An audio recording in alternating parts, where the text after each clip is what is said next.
আর কাজুটা যদি ড্রাইও পেস্ট করি তাহলেও কিন্তু ভালো হবে।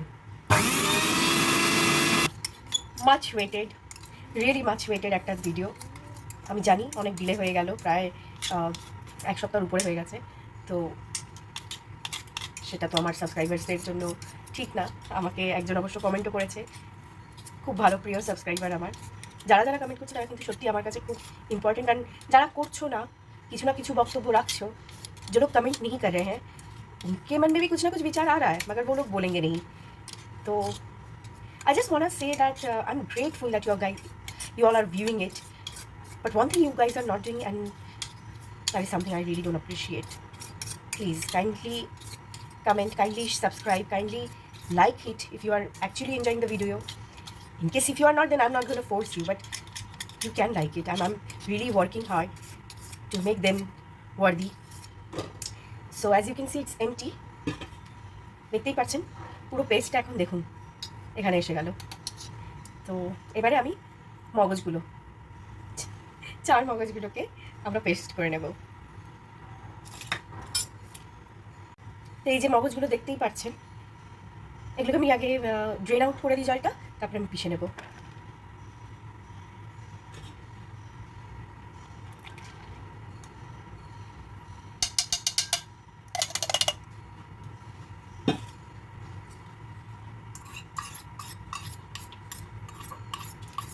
যদি 4 মগজ আর পোস্ত আর কাজুটা যদি আমরা একসাথেই পেস্ট করি, করতেই পারি, অনেক সময় কী হয় দানা দানা বেশি থেকে যাবে, যেটা কিনা আমরা আমাদের ফুড আইটেমে সেরকম চাই না।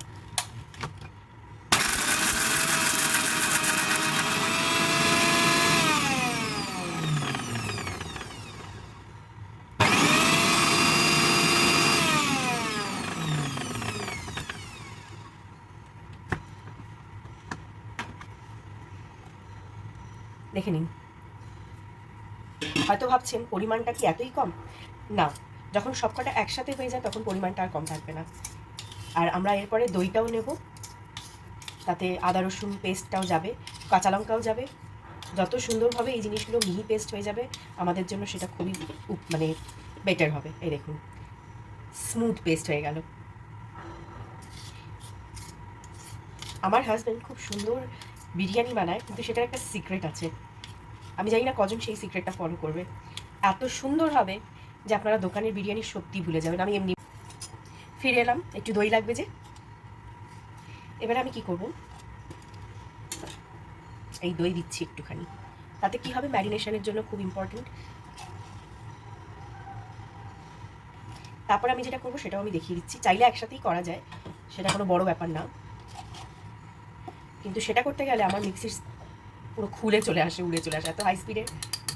দেখুন আমি 3 চামচ মতন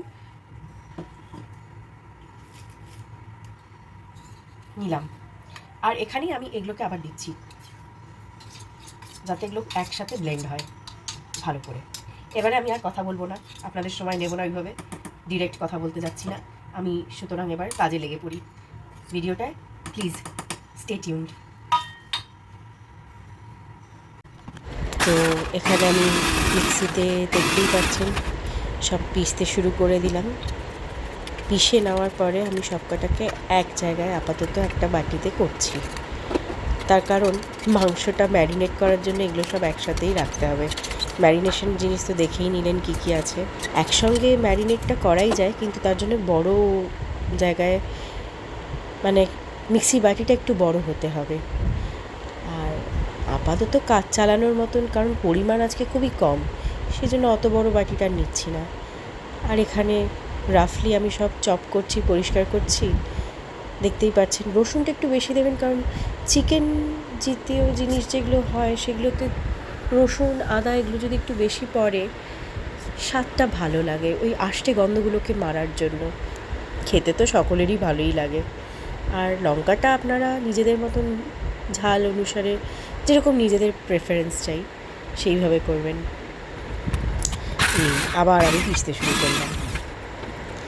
এবার সব আমি এক বাটিতে যেরকম বললাম করে নিলাম, যাতে আমার মাংসের। আর আচ্ছা, এই স্টকের জলটা কিন্তু আমি রেখে দেব, কেননা এটা আমার খুব দরকার।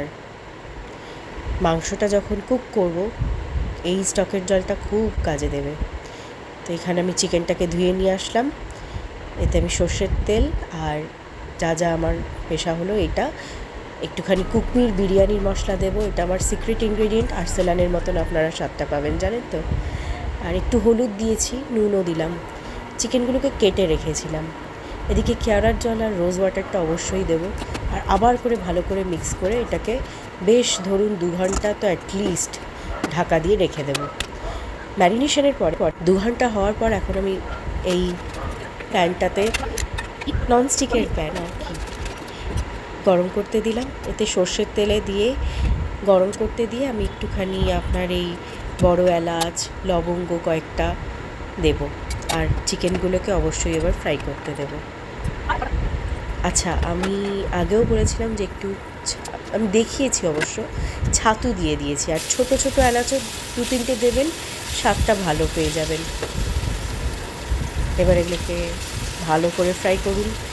আর যদি একটু পোড়া পোড়া লেগে যায় ভয় পাবেন না, ওটা কিন্তু টেস্টকে দুর্দান্ত করে দেবে।